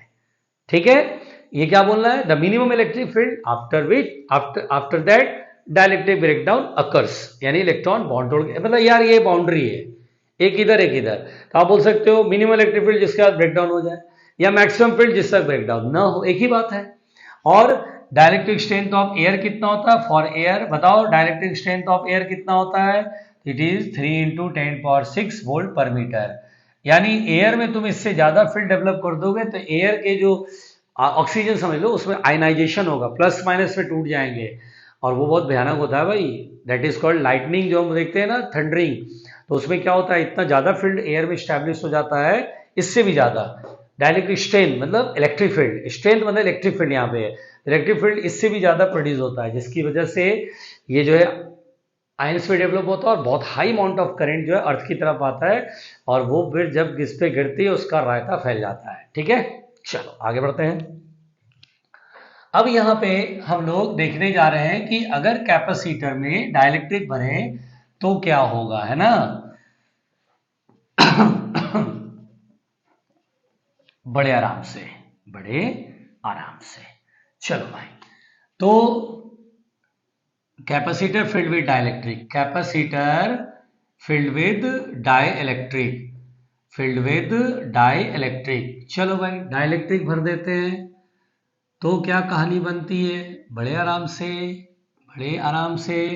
पहला नंबर पॉइंट, अगर ये कैपेसिटर है इसमें डाइलेक्ट्रिक भर देंगे, इसमें क्या भर देंगे, डाइलेक्ट्रिक, जिसका डाइलेक्ट्रिक कांस्टेंट है के, प्लेट्स के बीच का सेपरेशन है डी और थिकनेस है टी। तो कैपेसिटी का फॉर्मूला, कैपेसिटी बढ़ जाती है, ध्यान रखना डाइलेक्ट्रिक स्लैब अगर इंसर्ट करते हैं तो कैपेसिटी बढ़ जाती है और कैपेसिटी नया हो जाएगा epsilon naught A upon D minus T plus T by के। ठीक है। दूसरा नंबर पॉइंट, अगर कभी भी कैपेसिटर के बीच में डाइलेक्ट्रिक कंप्लीटली भरा हुआ है, वर्डिंग पे गौर करना, कंप्लीटली भरा हुआ है तो कैपेसिटी के टाइम्स हो जाएगा epsilon naught A by D, यानी एयर में जितनी कैपेसिटी उसका के टाइम्स करना है। जैसे अभी एयर था, अब पूरा डाइलेक्ट्रिक भर दिए तो के टाइम्स करना है। ठीक है। तीसरी बात, अगर डाइलेक्ट्रिक में मेटेलिक स्लैब इंसर्ट कर दें, जैसे ये मेटेलिक स्लैब है, मेटेलिक स्लैब है, घबराना नहीं, ज़्यादा टेंशन हो तो वीडियो रोक के पानी पी लेना। अब यहाँ पे थिकनेस है टी, तो कैपेसिटी हो जाएगा epsilon naught A upon D minus T. ठीक है, epsilon naught A upon D minus T. फिर सुनिएगा, अगर प्लेट्स के बीच में पूरा का पूरा मेटल भर दिया जाए, completely filled with metal, metal यानी कंडक्टर, तो कैपेसिटी विल बिकम इनफाइनाइट। फिर सुनिएगा, अगर मान लीजिए कैपेसिटर में प्लेट्स के बीच में मेटेलिक शीट ले आया, क्या ले आया, मेटेलिक शीट, ये मेटेलिक शीट है यानी थिकनेस इज नेग्लिजिबल, तो कैपेसिटी पर कोई असर नहीं पड़ेगा, कैपेसिटी सेम बना रहेगा, C equal to epsilon naught A upon D. अगर कहीं पर ये कहानी बोले कि प्लेट्स के बीच में वायर कनेक्ट कर दे तो कैपेसिटी अगेन इनफाइनाइट, या तो पूरा मेटल भर दो या सिंपली दोनों प्लेट को एक वायर से कनेक्ट कर दो तो करंट का फ्लो बन जाएगा, करंट अपना रास्ता बना देगा, तो कैपेसिटर पे चार्ज ही नहीं आएगा, भेजते रहो फुल चार्ज होगा ही नहीं कभी, तो हम बोलते हैं कैपेसिटी इनफाइनाइट हो गई। ठीक है, तो यहाँ पर ये पॉइंट्स हमें याद रखने हैं। नेक्स्ट पॉइंट की तरफ बढ़ते हैं। चलो भाई चलो, चलो भाई चलो, बड़े प्यार से चलो, बड़े प्यार से चलो। सेवेंथ पॉइंट, सेवेंथ पॉइंट आइए देखिए। सेवेंथ पॉइंट में ध्यान से सुनिएगा, अगर मान लीजिए ये प्लेट्स के बीच में डाइलेक्ट्रिक भर देगा, जैसे मान लीजिए एक डाइलेक्ट्रिक है, ये देखिए K1 थिकनेस का, और दूसरा K1 डाइलेक्ट्रिक कांस्टेंट है, थिकनेस T1, दूसरा डाइलेक्ट्रिक है K2 डाइलेक्ट्रिक कांस्टेंट है, इसकी थिकनेस T2। अगर मुझसे कहेगा कैपेसिटी बताओ, तो यहाँ से चार्ज आ रहा है, इसे कैपेसिटर मानेंगे, इसे कैपेसिटर, तो थिंक लाइक दिस कि कैपेसिटर दो हैं और दोनों कैसे कनेक्टेड है, सीरीज में, और सीरीज में इक्विवेलेंट कैपेसिटी हम जानते हैं, पहले C1 C2 की वैल्यू लिख दो। C1 तो सोचो पूरा K1 से भरा हुआ, तो K1 एप्सिलॉन नॉट A और दोनों के बीच का डिस्टेंस है T1। अब इसी तरह C2 तो क्या लिखेंगे, K2 epsilon naught A upon T2। तो देखिए कैपेसिटी लिख दिया। अब आते हैं इक्विवेलेंट, तो इक्विवेलेंट कैसे निकालते हैं, 1 upon C equal to 1 upon C1 plus 1 upon C2, ऐसे ना, तो उल्टा कर लो, T1 upon K1 epsilon naught A, T2 upon K2 epsilon naught A। अब यहाँ पे 1 upon C, 1 upon epsilon naught A common, क्या हो जाएगा, T1 upon K1 plus T2 upon K2। ये तो तुम खुद सॉल्व कर लोगे, ये करते ही तुम खुद सॉल्व कर लोगे, है ना। तो C इक्वल टू, फॉर्मूला रट सकते हो आप लोग, फॉर्मूला याद कर सको तो याद कर लेना, T1 upon K1 plus T2 upon K2 और मान लो 3 स्लैब हो तो T3/K3 ये कंटिन्यू। आप याद कर सकते हो ये फॉर्मूला, तो याद कर लो भाई। 2 डाइलेक्ट्रिक है, 3 डाइलेक्ट्रिक है, से एक के बाद एक के बाद ऐसा डायग्राम दिखे तो बस इक्विवेलेंट कैपेसिटी आप ही लिख सकते हो। ठीक है, ये समझ में आया।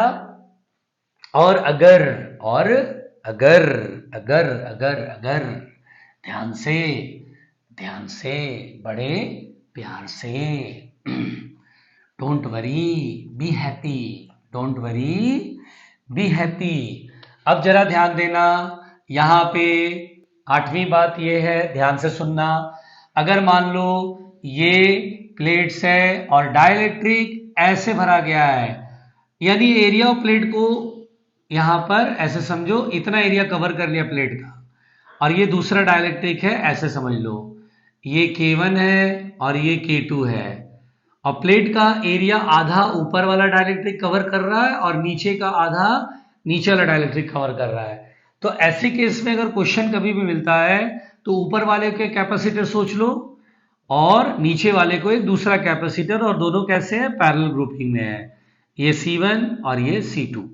ठीक है, C1 का वैल्यू लिख दो, C1 बराबर हो जाएगा, पूरा डाइलेक्ट्रिक भरा है K1 एप्सिलॉन नॉट, और एरिया ध्यान रखो A/2 हो गया, और प्लेट सेपरेशन अगर D है तो D लिख देता हूं, तो D C2 का वैल्यू कितना होगा, K2 एप्सिलॉन नॉट A/D। यहाँ इक्विवेलेंट कैपेसिटी कितना हो जाएगा, तो C = C1 + C2 है ना, दोनों ऐड कर देंगे सिंपली, C1 + C2 कॉमन ले लेंगे, एप्सिलॉन नॉट A/2D, और ये आ जाएगा K1 + K2। K3 तक नहीं जा सकता है, क्यों, अगर तीसरा स्लैब लगाना होगा तो उसको जगह चाहिए ना, तो फिर एरिया 1/3 1/3 1/3 हो जाएगा, तो यहाँ पर K3 लगाएंगे तो यहाँ 3 आ जाएगा। ठीक है, तो वो तो क्वेश्चन आपको ऐसा दिखेगा तो आप पैरेलल करके खुद ही बना लोगे। ठीक है ना, अपना ये एडजस्ट होते ही फिर नॉर्मली स्टूडेंट ये कर लेते हैं। ठीक, चलो भाई आगे बढ़ते हैं बड़े आराम से। अब हम लोग यहाँ पे जरा देखिएगा, जो पढ़ने जा रहे हैं उसे समझिएगा। हम लोग पढ़ने जा रहे हैं effect on Q, C, V, E and U। ठीक है, Q मतलब चार्ज, C मतलब कैपेसिटी, V मतलब पोटेंशियल डिफरेंस, है ना, between the plates of the capacitor, E is the electric field, U is the energy. ठीक है, पहला केस, अगर कभी बोलेगा ये कैपेसिटर मैंने किसी सेल से चार्ज कर दिया, ठीक है, और अब मैंने सेल को डिस्कनेक्ट कर दिया, सेल इज डिस्कनेक्टेड, चलो भाई सेल को डिस्कनेक्ट कर दिया, और अब ये कैपेसिटर है जिसपे चार्ज रहेगा, चार्ज आ जाएगा, पॉजिटिव चार्ज नेगेटिव चार्ज। ठीक है, positive charge negative charge. Suppose that question ये बोला कि प्लेट्स के बीच के सेपरेशन को मैं बढ़ा रहा हूं, D इज इंक्रीजिंग, D जो है वो इंक्रीज हो रहा है, अगर D इंक्रीज हो रहा है तो क्या होगा, what is the effect on Q, C, V, E and U। देखो सबसे पहली बात तो अगर सेल डिस्कनेक्ट हो गया तो अब वायर इनकम्प्लीट सर्किट है, सर्किट तो कंप्लीट है नहीं, तो चार्ज कहीं नहीं जाएगा, तो कभी भी डिस्कनेक्ट कर देगा तो आपको बोलना है कैपेसिटर पर का चार्ज कांस्टेंट हो जाएगा। उसके बाद कैपेसिटी, तो कैपेसिटी को चार्ज से को मतलब तो है नहीं, कैपेसिटी एप्सिलॉन नॉट A/D होता है, तो एप्सिलॉन नॉट A/D में D बढ़ेगा तो ये डिक्रीज करेगा। फॉर्मूला क्या सोचना है, एप्सिलॉन नॉट A/D, तो D अगर बढ़ेगा तो ये पूरी चीज घटेगी, नहीं कैपेसिटी घटेगा। V के लिए सोचो Q/C, है ना, अब Q तो कांस्टेंट है, कैपेसिटी क्या हो रहा है, डिक्रीज हो रहा है, और ये घटेगा तो वोल्टेज इंक्रीज करेगा, तो वोल्टेज बोलेंगे इंक्रीज होगा। इलेक्ट्रिक फील्ड आप Q के टर्म्स में याद कर लो, तो Q/σ/ε0 होता है, सिग्मा का मतलब Q/A/ε0, charge constant area constant, तो इलेक्ट्रिक फील्ड क्या बोलेंगे, कांस्टेंट रहेगा सर। और एनर्जी के 3 फॉर्मूले, तो वो वाला फॉर्मूला यूज करो जिसमें कांस्टेंट टर्म Q आए, तो फॉर्मूला ये यूज कर लो, हाफ Q V, अब Q constant half constant, V देखो V क्या हो रहा है, इंक्रीज हो रहा है, तो एनर्जी क्या बोलेंगे, इंक्रीज होगा। आया समझ में, सिंपल। अच्छा ये तो रहा पहला केस, आइए दूसरे केस पे बात करते हैं। दूसरे केस में हम लोग ध्यान दीजिएगा, मान लीजिए कैपेसिटर को सेल से कनेक्ट करते हैं और cell is remain connected, cell हम जोड़ के रखते हैं, सेल को कहीं नहीं हटाते हैं, सेल रिमेन कनेक्टेड है। तो सेल रिमेन कनेक्टेड है, चलो भाई सेल जोड़ दो और अब डिक्रीज करते, सॉरी इंक्रीज करते हैं, ऐसे घटा भी सकते हैं बढ़ा भी, तो केस ले रहा हूं, इंक्रीज किया। तो यहां पे देखिए अब जो ये पूरी कहानी है वो बदलेगी। अब जरा ध्यान दीजिएगा, कभी भी अगर सेल जोड़ के रखा हुआ है, यहां तो जोड़ा हुआ है ना, रिमेन कनेक्टेड है ना, तो जितना वोल्टेज सेल का होगा, वोल्टेज तो सेल का फिक्स रहेगा, तो प्लेट्स के बीच का भी वोल्टेज फिक्स हो जाएगा। तो यानी कांस्टेंट क्या रहेगा, V कांस्टेंट रहेगा। अगर सेल जोड़ के रखते हैं तो V कांस्टेंट हो जाता है, ठीक है। अब यहां पे सबसे पहले capacity, capacity epsilon naught A upon D होता है भैया, ये तो वही रहेगा। अगर D को हम बढ़ाएंगे तो ये डिक्रीज करेगा, ये तो फिक्स हो गया। अब चार्ज देखते हैं तो Q इक्वल टू क्या होता है, CV, Q इक्वल टू क्या होता है, CV। अब देखिए V कांस्टेंट है, कैपेसिटी डिक्रीज हो रहा है तो चार्ज भी डिक्रीज करेगा, बहुत बढ़िया, ठीक है। इलेक्ट्रिक फील्ड, इलेक्ट्रिक फील्ड के फॉर्मूला आप क्या सोचेंगे, तो V बाई डी सोच लें। Electric field V by D भी तो होता है, potential difference upon distance. V constant है, क्योंकि कांस्टेंट इसलिए V ले रहा हूं, फॉर्मूला ले रहा हूं। फील्ड के दो फॉर्मूले होते हैं, एक तो होता है सिग्मा बाय एप्सिलॉन नॉट और एक होता है पोटेंशियल डिफरेंस अपॉन डिस्टेंस। ये लेंगे तब जब चार्ज कांस्टेंट होगा, ये लेंगे जब वोल्टेज कांस्टेंट होगा। या वोल्टेज कांस्टेंट है, V कांस्टेंट है, D बढ़ रहा है तो इलेक्ट्रिक फील्ड डिक्रीज है। और एनर्जी कौन सा फॉर्मूला है जिसमें V आता है, तो हाफ CV स्क्वायर ले लो एनर्जी का फॉर्मूला। अब देखो V कांस्टेंट है, कैपेसिटी क्या हो रहा है, डिक्रीज हो रहा है, तो एनर्जी भी क्या होगा, डिक्रीज होगा। स्मार्ट कैलकुलेशन, यहां स्मार्टली सोचना होगा, ठीक है। चलिए आगे बढ़ते हैं, थर्ड केस लेते हैं। मान लीजिए सेल जो है हम डिस्कनेक्ट रखेंगे, ये पूरी चीजें बदलने वाली है। अब थर्ड केस अपन लोग चलते हैं, यहां पे ध्यान रखना। अब यहां पे ये जो है थर्ड केस में हमने सेल को डिस्कनेक्ट कर दिया, cell is disconnected let us suppose, ठीक है। और अब कैपेसिटर के बीच में हम डाइलेक्ट्रिक स्लैब लाएंगे। अब डाइलेक्ट्रिक स्लैब लाएंगे, क्या लाएंगे, डाइलेक्ट्रिक स्लैब। तो जब डाइलेक्ट्रिक स्लैब लाओगे तो कैपेसिटी क्या हो जाता है, K टाइम्स हो जाता है, यानी इंक्रीज हो जाएगा। क्या हो जाएगा, इंक्रीज हो जाएगा, ठीक है। अच्छा, डिस्कनेक्टेड है सेल तो चार्ज क्या हो जाएगा, कांस्टेंट, ये मैंने बता रखा है, चार्ज इज कांस्टेंट, ये तो बता रखा है। अब वोल्टेज फॉर्मूला सोचो, Q इक्वल टू CV, तो V equal to Q by C। अब बताओ चार्ज कांस्टेंट है, कैपेसिटी K नीचे से मल्टीप्लाई होगा तो वोल्टेज क्या हो जाएगा, डिक्रीज होके V बाई K हो जाएगा, क्योंकि KC, K नीचे लाओगे तो V बाई K हो जाएगा। इलेक्ट्रिक फील्ड फॉर्मूला क्या सोचें, जिसमें Q आता है यानी सिग्मा बाय एप्सिलॉन नॉट, तो सिग्मा बाय एप्सिलॉन नॉट की जगह क्या लिखेंगे, एप्सिलॉन नॉट इनटू K, ये लिखेंगे ना। तो सोचो पहले था चार्ज कांस्टेंट, एरिया कांस्टेंट, अब पहले था एयर तो एप्सिलॉन नॉट आ रहा है। अब आप डाइलेक्ट्रिक भरोगे तो एप्सिलॉन नॉट इनटू K हो जाएगा, जब K नीचे मल्टीप्लाई करोगे तो इलेक्ट्रिक फील्ड क्या होगा, डिक्रीज हो जाएगा। और वैसे भी V बाई डी करोगे तो D कांस्टेंट है, V बाई K होगा तो इलेक्ट्रिक फील्ड भी E बाई K, यानी डिक्रीज करेगा।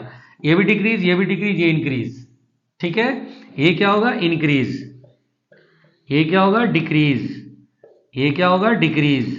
और अब एनर्जी, एनर्जी का फॉर्मूला, चार्ज कांस्टेंट है तो हाफ QV वाला फॉर्मूला लगा दूं, चार्ज कांस्टेंट है V बाई K हो रहा तो एनर्जी भी U बाई K होगा, ये भी क्या होगा, डिक्रीज। आई बात समझ में। और चौथी बात, अब यहां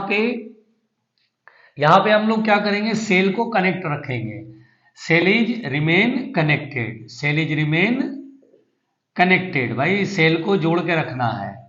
अब कहानी क्या होगी, सेल जुड़ा हुआ है, अब डाइलेक्ट्रिक लेके आओगे, तो सेल जुड़ा हुआ है तो मैंने आपको फिर बताया है सेल कनेक्टेड है भाई, सेल क्या है, कनेक्टेड। तो मैंने बार बार बोला है सेल कनेक्टेड है तो वोल्टेज क्या कर देना, तुरंत कांस्टेंट हो जाएगा, कैपेसिटी K टाइम्स हो जाएगा। चार्ज क्या होगा, तो चार्ज के लिए फॉर्मूला सोचो, Q equal to CV, V constant, capacity K times तो चार्ज भी K टाइम्स, चार्ज अब K टाइम्स हो जाएगा, यानी चार्ज इंक्रीजेज, ठीक। अब आते हैं इस पे इलेक्ट्रिक फील्ड पे, क्या लगाए, तो V कांस्टेंट है तो E बराबर V बाई डी का फॉर्मूला लगा लो। अब V क्या है, कांस्टेंट, D क्या है, कांस्टेंट, तो इलेक्ट्रिक फील्ड क्या बोलेंगे, कांस्टेंट, ठीक, यानी E के बराबर ही होगा। अब एनर्जी, V वाला फॉर्मूला लगा लो, half CV square, V constant, capacity K times तो एनर्जी भी K टाइम्स, एनर्जी भी k टाइम्स। बोलो क्लियर, आया समझ में? तो बेसिकली कहानी ये बहुत ही सिंपल था, ठीक है। अब यहाँ पे ध्यान से सुनिएगा, बड़े आराम से, बड़े आराम से। घबराना नहीं है, आसान है। अब हम लोग देख लेते हैं कोरोना डिस्चार्ज। क्या देख लेते हैं? Corona discharge. Corona discharge, corona discharge में होता है, अगर कोई कंडक्टर है, अब इसमें देखिए शार्प पॉइंट है ना, इसमें शार्प पॉइंट है। अब इसको आप चार्ज देते हैं, लेट अस सपोज चार्ज देते हैं, ठीक है। सबसे पहले बात ध्यान सुनिएगा, ये चार्ज देते हैं आप, तो ये कंडक्टर है। जब आप इसे चार्ज देते हैं, अब मान लीजिए मैंने एक पॉइंट लिया, मैंने ये पॉइंट लिया ए और ये पॉइंट लिया बी। अब मैं आपसे सवाल पूछूं, बताओ ए का पोटेंशियल बढ़ा कि बी का पोटेंशियल? बोलेंगे सर कंडक्टर है, इक्विपोटेंशियल सरफेस होता है, ए का potential is equal to B का पोटेंशियल। अच्छा ठीक है भाई, कहां पे चार्ज की डेंसिटी ज्यादा होगी? तो सर हम इसे एक स्फेयर मान लेंगे, बड़ा स्फेयर, ये छोटा स्फेयर का पोर्शन लग रहा है, ये बड़े स्फेयर का पोर्शन, ये छोटे स्फेयर का पोर्शन है। और मैंने दो स्फेयर के केस में आपको कहानी समझाया है, अगर पोटेंशियल सेम है तो सिग्मा 1 R1 इक्वल टू क्या होता है? Sigma 2 R2। बताया था? नहीं मालूम है तो पीछे वीडियो पीछे लेके जाना, आपको मिल जाएगा कि दो स्फेयर अगर वायर से कनेक्ट होता है तो sigma R1 equal to sigma 2 R2, यानी sigma into R equal to constant, यानी कि sigma inversely proportional to R सोचते हैं, sigma inversely proportional to R सोचते हैं। ये रेडियस छोटा है तो यहां पर सिग्मा क्या होगा? ज्यादा होगा। इसका मतलब बहुत ही सिंपल है, sigma B is greater than sigma A. अब बताओ इलेक्ट्रिक फील्ड यहां पर बी पर ज्यादा कि ए पर? तो बोलेंगे सर इलेक्ट्रिक फील्ड होता है सिग्मा बाय एप्सिलॉन नॉट, जहां सिग्मा ज्यादा वहां इलेक्ट्रिक फील्ड ज्यादा, तो बी पर इलेक्ट्रिक फील्ड ज्यादा और ए पर इलेक्ट्रिक फील्ड कम। अब सोचो, जरा खोपड़ी लगाओ, अगर मैं इसे और छोटा कर दूं, रेडियस और कम कर दूं, तो रेडियस और कम करने से सिग्मा क्या हो जाएगा? बड़ा। और सिग्मा बड़ा होने से इलेक्ट्रिक फील्ड क्या हो जाएगा? सिग्मा बड़ा, जितना बड़ा सिग्मा होगा इलेक्ट्रिक फील्ड उतना ही बड़ा होगा। और जैसे ही इलेक्ट्रिक फील्ड बड़ा होगा, और अगर कहीं वो डाइलेक्ट्रिक स्ट्रेंथ, याद है एयर का डाइलेक्ट्रिक स्ट्रेंथ 3 × 10⁶, उससे भी अगर बड़ा हो गया तो यहां पर का एयर क्या होगा? आयनाइज होगा। आयनाइज होने से क्या होगा? अगर ये पॉजिटिव चार्ज है तो नेगेटिव चार्ज को अट्रैक्ट कर लेगा, आयंस में टूटेगा air, near this sharp edge air ions में टूट जाएगा, क्योंकि इलेक्ट्रिक फील्ड 3 × 10⁶ से बड़ा हो जाएगा। तो at sharp corner, at sharp corner, sharp corner पे क्या होता है? शार्प कॉर्नर पे जो इलेक्ट्रिक फील्ड होता है वो ग्रेटर देन 3 × 10⁶ वोल्ट पर मीटर होता है, जिसकी वजह से क्या होता है? एयर यहां पर क्या होगा? आयनाइज होगा। अब प्लस माइनस में बटेगा, ये पॉजिटिव चार्ज है तो नेगेटिव को अट्रैक्ट करेगा, तो ऐसा लग रहा है पॉजिटिव चार्ज लॉस होकर के एयर में जा रहा है। इसी घटना को क्या बोलते हैं? Corona discharge. तो जैसे बोलते हैं ना बिल्डिंग के ऊपर लाइटनिंग कंडक्टर लगाते हैं, है ना, त्रिशूल टाइप का, ऐसे एरो पॉइंटेड वाला कंडक्टर, और सीधा अर्थ से कनेक्ट करते हैं। कारण क्या? पॉइंटेड चीज जो है वहां पर अट्रैक्ट करता है, कोरोना डिस्चार्ज जैसे चार्जेज अट्रैक्ट होते हैं और सीधा धरती को जाता है, अर्थ को चला जाता है। तो ये था कैपेसिटर, समझ में आया? बहुत आसान था। और ठीक से पढ़ो, जहां पर नहीं आ रहा है दोबारा देखो। Okay, thank you.